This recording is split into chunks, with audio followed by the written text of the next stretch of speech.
আসসালামু আলাইকুম। কেমন আছেন সবাই? আশা করি আল্লাহর রহমতে ভালো আছেন এবং নিরাপদে আছেন। বরাবর মতো আপনারা দেখছেন টেকনিক্যাল সোহাগ ইউটিউব চ্যানেল, আর আমি এসএন সোহাগ আছি আপনাদের সাথে। প্রিয় দর্শক, আজকে আমি আপনাদের এই ভিডিওতে দেখাবো কিভাবে আপনারা আইফোন দিয়ে ফটো থেকে টেক্সট আলাদা করতে পারবেন। তো প্রিয় দর্শক, মূল ভিডিওতে যাওয়ার আগে সবার কাছে ছোট্ট একটি রিকোয়েস্ট, আপনারা যারা এখন অবধি আমার চ্যানেলটি সাবস্ক্রাইব করেনি তারা দ্রুত আমার চ্যানেলটি সাবস্ক্রাইব করে দেবেন এবং সাথে থাকা বেল বাজিয়ে দেবেন। তো কথা না বাড়িয়ে শুরু করছি মূল ভিডিও।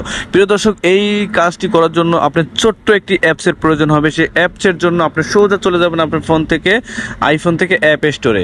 অ্যাপ স্টোরে যাওয়ার পরে প্রিয় দর্শক, উপরের দিকে আপনি এখানে সার্চ বক্স দেখতে পারবেন। জাস্ট এখানে গিয়ে সার্চ করবেন। জাস্ট আপনারা টেক্সট কপি লিখবেন, লেখার পরে নিচের দিকে এরকম অপশন চলে আসবে। আসার পরে এখান থেকে আপনারা করবেন যে ইমেজ টু টেক্সট, জাস্ট এখানে ক্লিক করবেন। ইমেজ টু টেক্সটে ক্লিক করবেন। ক্লিক করার পরে প্রিয় দর্শক, আপনার সামনে এরকম একটা ইন্টারফেস চলে আসবে। আসার পরে আপনারা স্ক্রল করে নিচের দিকে আসবেন। নিচের দিকে আসার পরে আপনি এখানে এই যে অ্যাপসটা দেখতে পাচ্ছেন, copy text on screen, just আপনারা এখান থেকে এই অ্যাপসটিকে ইনস্টল করে নেবেন। এটা কিন্তু আমি সময় বাঁচানোর জন্য আগে থেকে ইনস্টল করে রেখেছি। এখানে ইনস্টল লেখা থাকবে, জাস্ট ইনস্টলে ক্লিক করে আপনি প্রথমে অ্যাপসটিকে ইনস্টল করে নেবেন। অ্যাপসটি যদি আপনাদের ইনস্টল করা হয়ে যায় তাহলে অ্যাপসটিকে আপনারা ওপেন করে দিবেন। ওপেন করার পরে আপনার সামনে কয়েকটি অ্যালাউ পারমিশন আসবে, জাস্ট আপনারা অ্যালাউ পারমিশনগুলো দিয়ে দিবেন। আপনারা নিচের থেকে দেখতে পারবেন ক্যামেরার অপশন, আর নিচে দেখতে পারবেন গ্যালারির অপশন। আপনার চাইলে ক্যামেরা দিয়ে ছবি তুলে কিন্তু সেই ছবি থেকে টেক্সট আলাদা করতে পারবেন। তো আমি ছবির থেকে টেক্সট আলাদা করব, ঠিক আছে। নিচের দিকে যে গ্যালারির আইকনটা দেখতে পারবেন, জাস্ট এখানে একটা ক্লিক করে দিবেন। এখানে ক্লিক করার পর আপনার সামনে গ্যালারিটা ওপেন হয়ে যাবে। ওপেন হওয়ার পরে আমি এই যে টেক্সটগুলো কিন্তু একটা স্ক্রিনশট নিয়ে নিয়েছি। তো এই টেক্সটগুলো আমি কি করব, এখন এখানে কপি করব। তো এর জন্য আমি একটা টেক্সট সিলেক্ট করে দিলাম।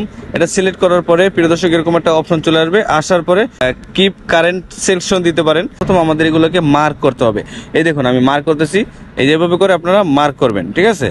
একদম সুন্দর করে মার্ক করে নেবেন। মার্ক করা হয়ে গেলে উপরের দিকে টিক মার্ক পাবেন, জাস্ট এখানে একটা ক্লিক করে দেবেন। এখানে ক্লিক করার পরে তারপরে এখন আপনাদের যে কাজটা করতে হবে, এখান থেকে আপনারা এই টেক্সট দেখতে পারবেন, টেক্সট বারে ক্লিক করবেন। টেক্সট বারে ক্লিক করার পরে আপনার সামনে এরকম একটা ইন্টারফেস চলে আসবে। আসার পরে এখান থেকে দেখতে পাচ্ছেন আপনার ফটো, এই যে ফটো থেকে যে টেক্সট এগুলো আলাদা হয়ে গেছে।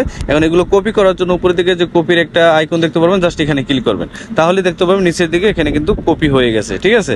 অলরেডি কিন্তু কপি হয়ে গেছে। এখন এখান থেকে আপনারা বের হয়ে, তো আমি আমার ফোন থেকে নোটপ্যাডে চলে গেলাম। তারপর এখান থেকে পেনে আইকনে ক্লিক করে জাস্ট এখানে ক্লিক করে পেস্টে ক্লিক করবো। এভাবে করে কিন্তু আপনারা খুব সহজে 1 মিনিটের মধ্যে যে কোনো ফটো থেকে আপনার টেক্সটগুলো কপি করে দেন, সেটা যে আপনার ফ্রেন্ড সার্কেল কাছে যার কাছে মনে হয় আপনি পাঠিয়ে দিতে পারবেন।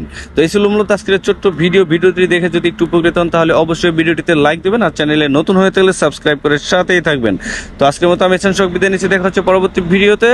সে পর্যন্ত ভালো থাকবেন, সুস্থ থাকবেন। আল্লাহ হাফেজ, আসসালামু আলাইকুম।